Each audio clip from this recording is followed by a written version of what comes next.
যে মাইয়া পরীক্ষায় ফেল করছে, আপনারাই বুঝেন কত অমনোযোগী। রান্নায় অমনোযোগী, কাপড় ধোয় অমনোযোগী, বাড়ির বেবাক কামে অমনোযোগী। বেয়ান সাহেব, আসলে নতুন নতুন সংসারে গেছে তো, আস্তে আস্তে দেখবেন সব ঠিক হয়ে গেছে। তাছাড়া ওর বাপে একটু বেশি আদর যত্ন দিয়ে মানুষ করছে, মেয়েরে তেমন কাজ কাম শিখতে পারে নাই। এই জন্যই তো এই অবস্থা। জন্মের পর যদি শিক্ষা বিচার না করে ঘরের কাম কাজ শিখাইতেন, তাহলে আজকে এই দিন দেখতে হতো না। আমরা ভালো মানুষ দেখা নিতে আইছি। আমাকে জায়গায় অন্য কেউ হইলে গার ধরে বাবার বাড়িতে পাঠাই দিত। এরকম মাথার বোঝা নিয়ে কেউ সংসার করতো না। এই ময়না, চলো, এই নাটক বাদ দাও, বাড়িতে চলো।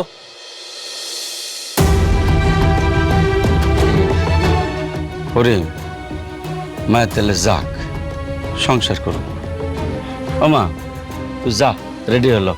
না, ও কোথাও যাবে না। কি করছে? আমার মেয়ে আমার কাছেই থাকবে। ও পড়াশোনা পারুক আর না পারুক, কোনো কাজ করুক আর না করুক, ও পাগল হলো আমার মেয়ে, প্রতিবন্ধী হলো আমার মেয়ে। আমার মেয়ে আমার কাছে থাকবে, আর ও কারো বুঝা না। তাহলে কি আপনি আপনার মেয়েরা যাইতে দিবেন না? না যাইতে দেবো না। আমার মেয়েরে আমি অনেক কষ্টে মানুষ করছি, অনেক আদর দিয়ে মানুষ করছি। আমার ফুলের মতো মাইয়ার গায়ে কোনোদিন একটা আসর লাগতে দেই নাই। সেই মাইয়ারে তোরা গরম খুন্তি দিয়ে শেখা দিছস। আর একটা মিনিট যদি থাকস, কুমায় সবগুলো কলরা ফেলাই দেবো। ওই আমার দাও করে, আমার দাও দে। করিম, শান্ত হ। চল পিয়াস, এত বড় অপমানি দেশে মাইয়ার অভাব নাই। এই বাইরে তোরা শুনছস কি কইছে? হ্যাঁ, আমার মাইয়া নাকি আমার মাথার বোঝা। আরে মাইয়ারা কোনোদিন বাপের বোঝা হয় না। মাইয়ারা বাপের মাথার মুকুট, ছোট লোকের বাচ্চা।